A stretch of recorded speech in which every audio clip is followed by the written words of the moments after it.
Greetings to you in the name of our Lord and Savior Jesus Christ. మన ప్రభువును రక్షకుడైన యేసుక్రీస్తు నామములో మీ అందరికీ నా శుభములు. It's a joy to teach God's word to you. దేవుని యొక్క వాక్యమును మీకు బోధించుట నాకు చాలా ఆనందంగా ఉన్నది. Shall we pray? ప్రార్థిద్దాం. Father, in the name of Jesus, తండ్రి యేసు నామములో we thank you for the gift of salvation రక్షణ వరమును బట్టి మీకు వందనాలు. through Christ Jesus our Lord. యేసుక్రీస్తు ప్రభు ద్వారా ఇచ్చినందులకు. If there is any sin in our hearts, cleanse us and wash us with your precious blood. మా హృదయంలో ఏమైనా పాపం ఉన్నట్లయితే నీ పరిశుద్ధ రక్తం ద్వారా కడిగి పవిత్రపరచండి. Fill us with the power of your Holy Spirit. నీ పరిశుద్ధాత్మ శక్తితో మమ్మల్ని నింపండి. Help us to understand the word of God.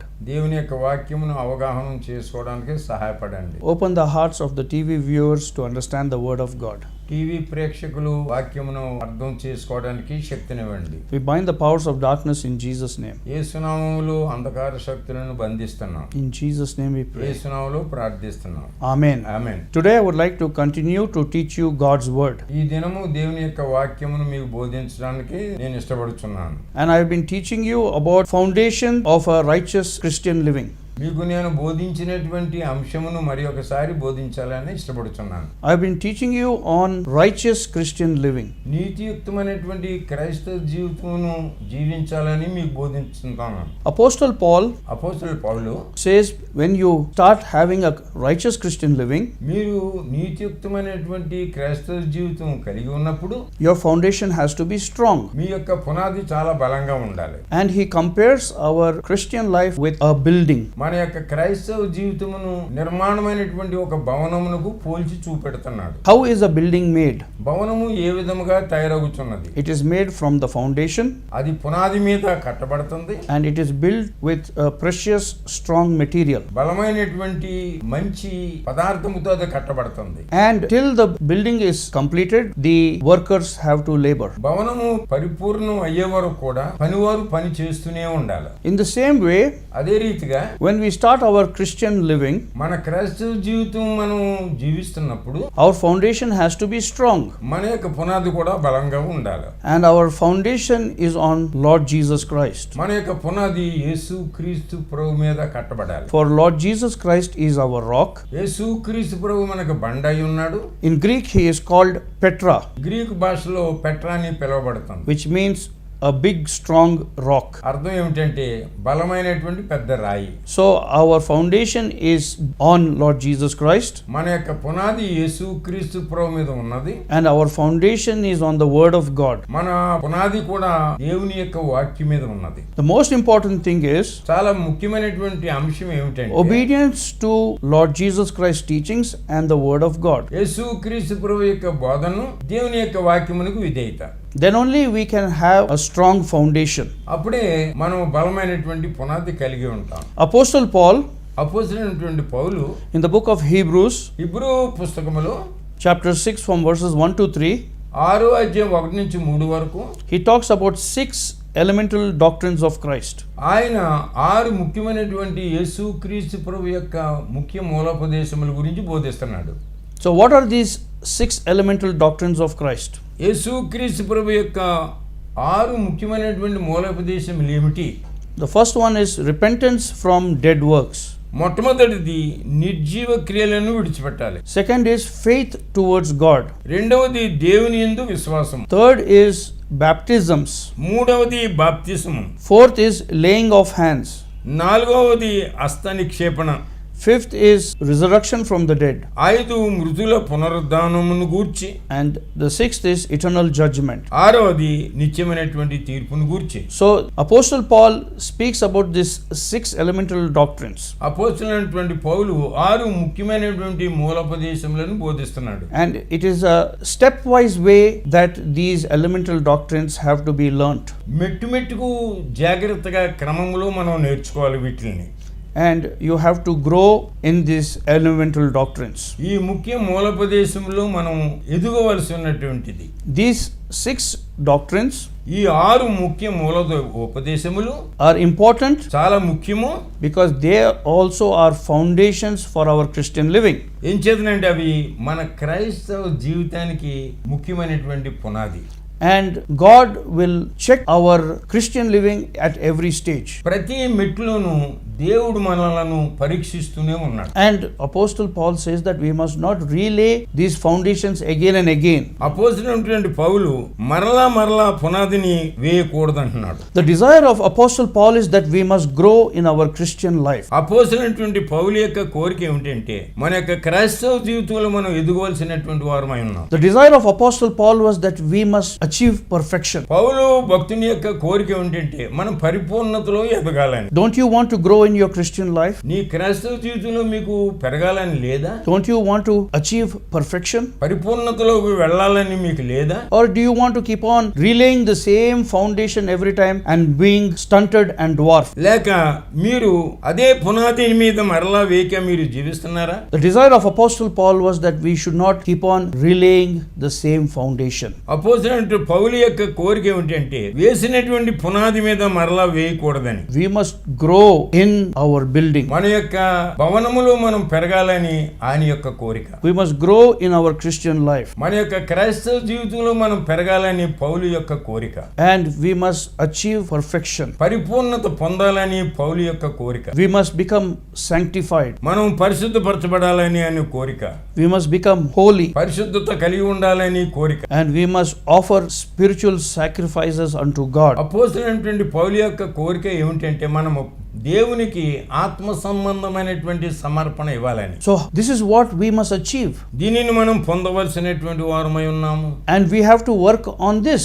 దాని మీద మనం పని చేయవలసినటువంటి వారమై ఉన్నాము. And when we are building our spiritual house, ఆత్మ సంబంధమైనటువంటి మనం భవనాన్ని మనం నిర్మించినప్పుడు we are building this for eternity. నిత్యత్వమునకు మనము సమర్పిస్తున్నాం. It is not only for this life on this earth. ఈ భూలోకంలో దాని కొరకే మనం దాన్ని నిర్మించడం లేదు. How we live our Christian life on this earth భూలోకంలో మనం జీవించేటువంటి క్రైస్తవ జీవితం will be detrimental in our eternal life. మన యొక్క నిత్య జీవితంలో నిర్ణయించబడేది. What Christian life we are living on this earth, భూలోకంలో మనం జీవించేటువంటి క్రైస్తవ జీవితము it is a continuous process ఇది జరిగేటువంటి కార్యము and it will go into eternity. నిత్యత్వంలోనికి అది వెళుతుంది. Our Christian life will not stop only on this earth. మన క్రైస్తవ జీవితం భూలోకంతోటే ఆగిపోదు. It is connected with us throughout eternity. నిత్యత్వంలోనికి అది జరుగుతూనే ఉండును. So it's very important for us to have the right foundation. కనుక చాలా ముఖ్యమైనటువంటిది మనకి సరైనటువంటి పునాది కలిగి ఉండాలి. And carefully we need to build our faith. మన యొక్క విశ్వాసాన్ని అతి జాగ్రత్తగా దాన్ని మనం నిర్మించుకోవాలి. And build it in the supervision of the Holy Spirit God. పరిశుద్ధాత్మ యొక్క నడిపింపుతోటి దాన్ని మనం చాలా జాగ్రత్తగా చూసుకోవాలి. It's very important for us to be obedient. చాలా ముఖ్యమైనటువంటిది విధేయత చూపించడం ద్వారా. And our attitude should be right commitment towards God. దేవునితో ఉన్నటువంటి సంబంధము చాలా అతి జాగ్రత్తగా ఉండవలసినటువంటిది. The first thing is repentance to dead works. మొట్టమొదటిది నిర్జీవ క్రియలను విడిచిపెట్టాలి. Now what is this dead works? నిర్జీవ క్రియలు అంటే ఏమిటి? Many people think dead works are those works which will take us to hell. చాలా మంది అనుకుంటారు ఆ నిర్జీవ క్రియలు నరకలోకానికి తీసుకెళ్తాయనేటువంటిది ఖచ్చితంగా అర్థం కాదు. The meaning of dead works, నిర్జీవ క్రియల యొక్క అర్థం ఏమిటంటే works which are done without faith according to the Bible. Bible ప్రకారంగా విశ్వాసం లేనటువంటి కార్యములు నిర్జీవ క్రియలు. There is faith విశ్వాసం ఉంటుంది. and we as Christians, క్రైస్తవులైనటువంటి మనం our faith is from the Bible. మన యొక్క విశ్వాసము బైబిల్ ద్వారా వచ్చినటువంటిది. Our faith is from hearing the word of God మన యొక్క విశ్వాసం ఏమిటంటే దేవుని యొక్క వాక్యము వినుట ద్వారా and by reading the word of God. దేవుని యొక్క వాక్యమును చదువుట ద్వారా. So whatever work we do without faith, విశ్వాసము లేకుండా మనం ఏ కార్యము చేసినను that is called dead works. అదే నిర్జీవమైనటువంటి క్రియ. What sort of faith? ఎటువంటి విశ్వాసము? Faith which is from the Bible. Bible నుంచి వచ్చినటువంటిదే విశ్వాసం. That's what Paul is saying. అదే పౌలు భక్తుడు చెప్తున్నాడు. If you do works without faith, విశ్వాసము లేకుండా మీరు కార్యములు చేస్తే it is called dead works. నిర్జీవమైనటువంటి క్రియ అవుతుంది. Faith according to the word of God. దేవుని యొక్క వాక్య ప్రకారమే విశ్వాసం. So what is dead works? నిర్జీవమైనటువంటి క్రియలు అంటే ఏమిటి? We know that faith gives life to a person. విశ్వాసము మానవునికి జీవనిస్తుంది. Faith gives life to our Christian living. విశ్వాసము మన క్రైస్తవ జీవితానికి జీవనిస్తుంది. I want to give you some examples.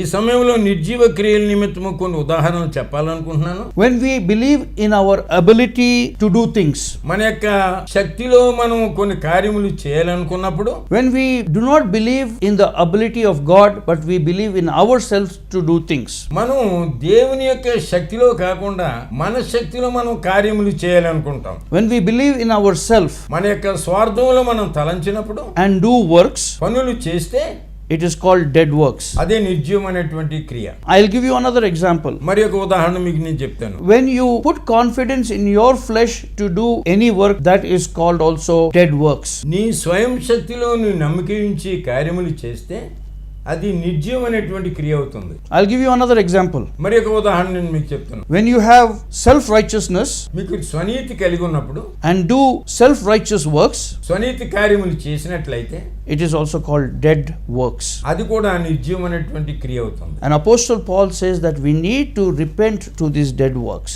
అపోజినటువంటి పౌలు అందుకని ఈ నిర్జీవమైనటువంటి క్రియలకు మీరు మారు మనసు పొందాలంటున్నాడు. I want to give you another example. మరి ఒక ఉదాహరణ చెప్తాను మీకు. When we boast about our self-righteous deeds, that is also dead works. మన స్వనీతి గురించి మనం హెచ్చుగా మాట్లాడినట్లయితే అది కూడా నిర్జీవమైనటువంటి క్రియ అవుతుంది. When we do works with our uncircumcised flesh, that is also dead works. మనము సున్నతి లేనటువంటి మనసుతోటి కార్యములు చేస్తే అది కూడా నిర్జీవమైనటువంటి క్రియ అవుతుంది. When we do works by our own confidence and ability, these are called dead works. మన సొంత జ్ఞానముతో నమ్మకంతో కార్యములు చేసినట్లయితే అది కూడా నిర్జీవమైనటువంటి క్రియ అవుతుంది. When we become boastful by keeping the law, we begin to do dead works. మనము చట్టమును అనుసరించి అతిశయిస్తూ కార్యములు చేస్తే అది కూడా నిర్జీవమైనటువంటి క్రియ అవుతుంది. When we do sinful acts, unrighteous acts, they are also dead works. పాపపు పనులు, అవినీతి పనులు మనం చేసినట్లయితే అవి కూడా నిర్జీవమైనటువంటి క్రియలే. People think dead works are works which take us to hell. చాలా మంది అనుకుంటారు నిర్జీవమైనటువంటి క్రియలు మనలను నరకలోకానికి తీసుకువెళ్తాయని. But the meaning of dead works is doing works without faith in God. అయితే దేవుని యందు నమ్మిక ఉంచకుండా కార్యములు చేసినట్లయితే అవి నిర్జీవమైనటువంటి క్రియలు అవుతాయి. To receive faith in God, దేవుని యందు విశ్వాసం పొందడానికి we need to repent of these dead works. ఈ నిర్జీవమైనటువంటి క్రియల నిమిత్తము మారు మనసు పొందాలి.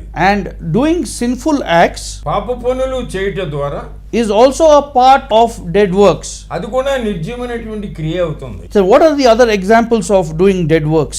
మిగిలినటువంటి ఉదాహరణలు ఏంటి నిర్జీవమైనటువంటి క్రియలకు? Doing things which we hate to do, but because of sin within us, we do those sins. మనలో ఉన్నటువంటి పాపమును బట్టి మనం ఇష్టం లేనటువంటి కార్యాలు చేస్తాం. That is also dead works. అది కూడా నిర్జీవమైనటువంటి క్రియ. Doing works because of our corrupt nature and because of the body of sin within us is also dead works. మన శరీర సంబంధమైన స్వభావమును బట్టి మన పాప శరీరమును బట్టి కలిగిన క్రియలు కూడా నిర్జీవమైనటువంటి క్రియలు. I'll give you some more examples. మరికొన్ని ఉదాహరణలు నేను ఇస్తాను. Works which we do rebelling against God are also dead works. దేవునిని ఎదురాడు చేసినటువంటి కార్యములు కూడా నిర్జీవమైనటువంటి క్రియలే. Works done with our carnal mind are also dead works. శరీర సంబంధమైనటువంటి మనసుతో చేసినటువంటి కార్యములు కూడా నిర్జీవ క్రియలే. I'll give you some more examples. మరికొన్ని ఉదాహరణలు ఇస్తాను మీకు. Works which we do independent of God and without depending on God are also dead works. దేవుని మీద ఆధారపడకుండా వ్యక్తిగతంగా చేసినటువంటి కార్యములు కూడా నిర్జీవ క్రియలే. I'll give you some more examples. మరికొన్ని ఉదాహరణలు చెప్తా మీకు. Works done by disobeying God are also dead works. దేవునికి అవిధేయతతో చేసినటువంటి కార్యములు కూడా నిర్జీవ క్రియలే. Works done out of our unregenerated nature are called dead works. పునర్జన్మ లేకుండా చేసినటువంటి కార్యములు కూడా నిర్జీవ క్రియలే. I will give you some more examples of dead works. నిర్జీవ క్రియల గురించి మరికొన్ని ఉదాహరణలు నేను చెప్తా. Works done out of fear and bondage are also dead works. భయముతోటి బంధకములతో చేసినటువంటి కార్యములు కూడా నిర్జీవ క్రియలే. So you can see how many dead works are there. ఎన్ని నిర్జీవ క్రియలు ఉన్నాయో మనం చూస్తున్నాం. I'll give you some more examples. మరికొన్ని ఉదాహరణలు చెప్తా. Walking according to the course of this world and not God and doing works are called dead works. దేవుని చిత్త ప్రకారంగా కాకుండా లోక సంబంధమైనటువంటి నడకలతో ఉన్నట్లయితే అది కూడా నిర్జీవ సంబంధమైనటువంటి క్రియలే. And walking according to wish of Satan is also dead works. సాతాను నడిపింపులో చేసినటువంటి క్రియలు కూడా నిర్జీవ క్రియలే. Works which fulfill the desire of our flesh and carnal mind are also dead works. మన శరీర కోరికలు నెరవేర్చే పనులు, శరీర సంబంధమైన మనసుతో చేసే పనులు కూడా నిర్జీవ క్రియలే. I'll give you another example of dead works.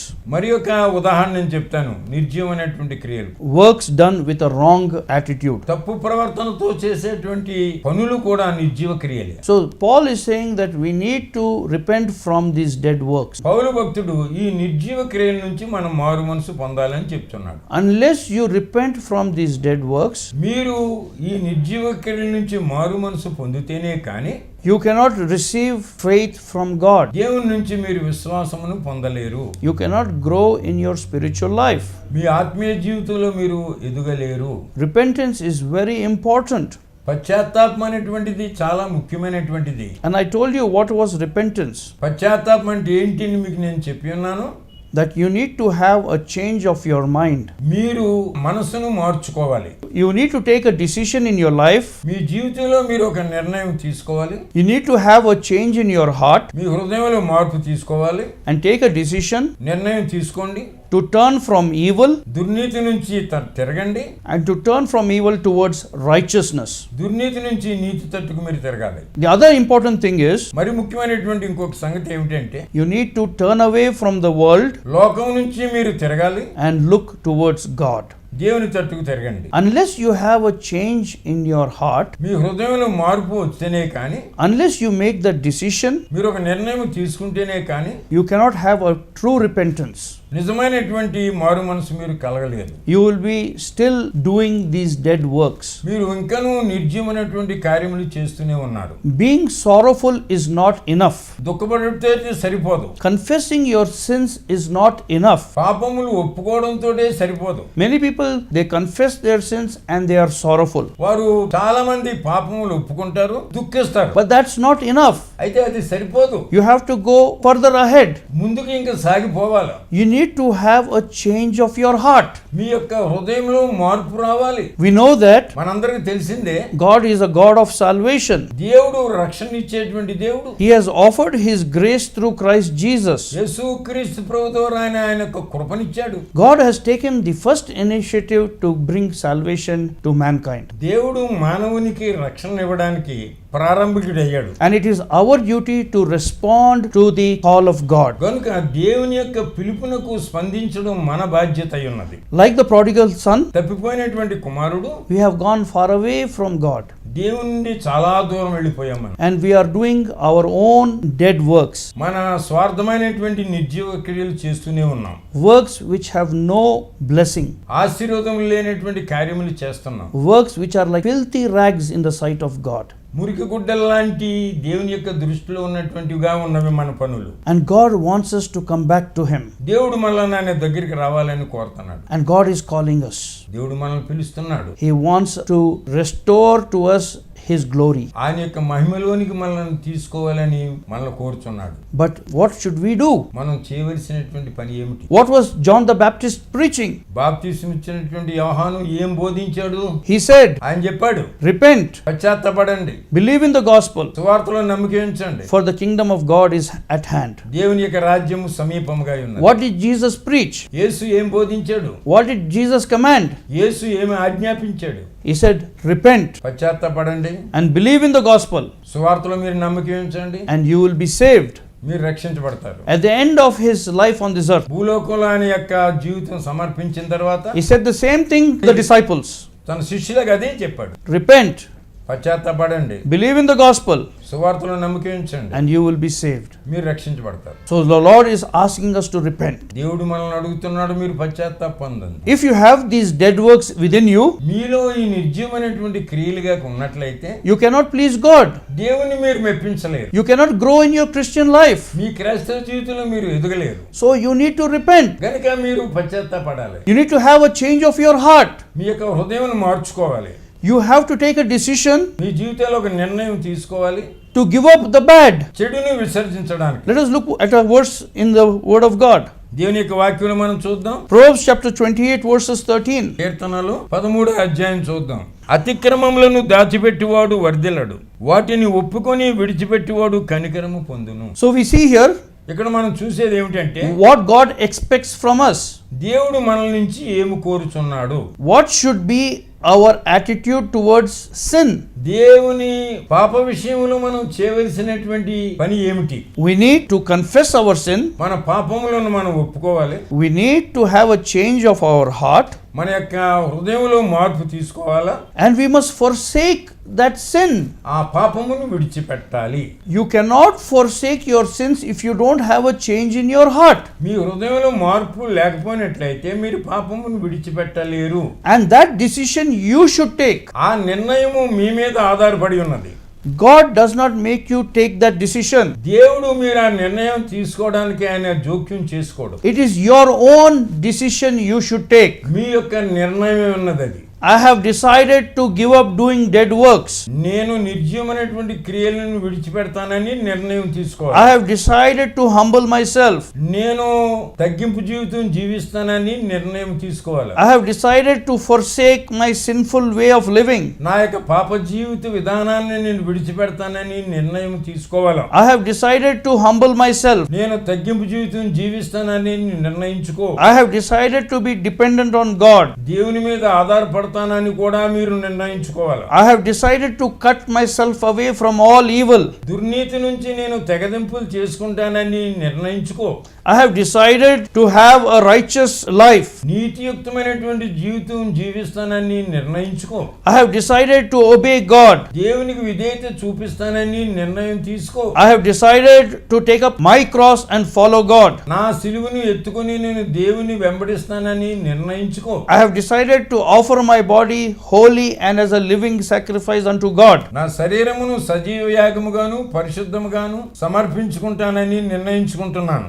You cannot cover your sins with time. నీ పాప జీవితమును కాలముతో నీవు కప్పుకోలేవు. You can only be delivered from sin by having a true repentance. నిజమైనటువంటి పశ్చాత్తాపముతో నీవు పాప జీవితం నుంచి తప్పించుకోగలవు. That is only by believing in the gospel. అది సువార్త యందు నమ్మిక ఉంచుట ద్వారానే.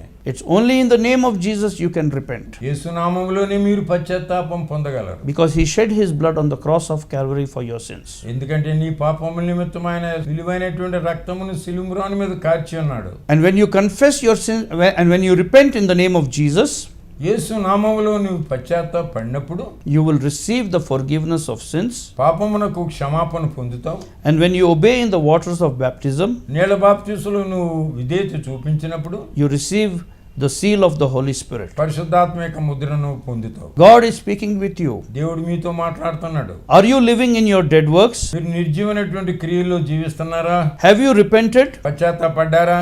Have you truly repented? నిజమైనటువంటి పశ్చాత్తాపం పొందారా? Or only you are sorrowful about what you are doing మీరు చేస్తున్నటువంటి పనుల నిమిత్తం దుఃఖిస్తున్నారా? and you keep on doing the same sins? అదే పాపం చేస్తూ ఉన్నారా? And again you are sorrowful మరలా అదే విధంగా మీరు దుఃఖిస్తున్నారా? and again you do the same sins. అదే పాపను మరలా చేస్తున్నారా? That is not the answer to your problem. మీ యొక్క సమస్యకు అదే సమాధానం కాదు. You need to have a true repentance. నీవు నిజమైనటువంటి పశ్చాత్తాపమును పొందాలి. You need to take a decision in your life. నీ జీవితంలో ఒక నిర్ణయాన్ని నువ్వు తీసుకో. You need to have a change of your heart. మీ యొక్క హృదయ మార్పుని నీ జీవితంలో కావాలి. You must give up your past life. నీ పాత జీవితానికి సమర్పణ చెయ్యి. And you need to decide to live a righteous life. నీతియుక్తమైనటువంటి జీవితం జీవించడానికి నువ్వు నిర్ణయించుకో. And then you will receive faith from the Bible. Bible నుంచి నీ విశ్వాసం నువ్వు పొందుతావు. And you will please God. నువ్వు దేవుని మెప్పిస్తావు. Shall we pray? ప్రార్థిస్తాం. Father, in the name of Jesus, తండ్రి యేసు నామములో we thank you for the gift of salvation రక్షణ వరమును బట్టి నీకు వందనాలు. through Christ Jesus our Lord. యేసు క్రీస్తు ప్రభు ద్వారా అనుగ్రహించినందుకు Lord, help us to have true repentance in our hearts. దేవా, మా యొక్క జీవితంలో నిజమైనటువంటి మార్పుని అనుగ్రహించండి. We are tired of doing all these dead works నిర్జీవమైనటువంటి పనులు చేయుట ద్వారా మేము అలసిపోయి ఉన్నాం. because these are filthy rags in your sight. నీ యొక్క దృష్టిలో ఇవన్నీ కూడా మురికి గుడ్డల లాంటివి. You hate dead works. నీవు నిర్జీవమైనటువంటి క్రియలను అసహించుకుంటున్నావు. And we, Lord, have been doing dead works all these years of our lives. మా జీవితంలో ఇన్ని సంవత్సరాలు కూడా నిర్జీవమైనటువంటి కార్యములు చేస్తూనే ఉన్నాం. And we have received only trouble and pain within our lives. మా జీవితంలో నొప్పి బాధలే మేము పొంది ఉన్నాం. But Lord, you are calling us towards you. అయితే మీరు మీ తట్టుకు మమ్మల్ని పిలుస్తున్నారు తండ్రి. You want to show us your love. నీ ప్రేమను చూపించాలని మీరు కోరుతున్నారు. You want to show us your grace. నీ యొక్క కృపను చూపించాలని కోరుతున్నారు. You want to bless us. మమ్మల్ని ఆశీర్వదించాలని మీ కోరిక. You want to honor us. మమ్మల్ని మన్నన చేయాలని మీ కోరిక. Help us, Lord, to turn towards you.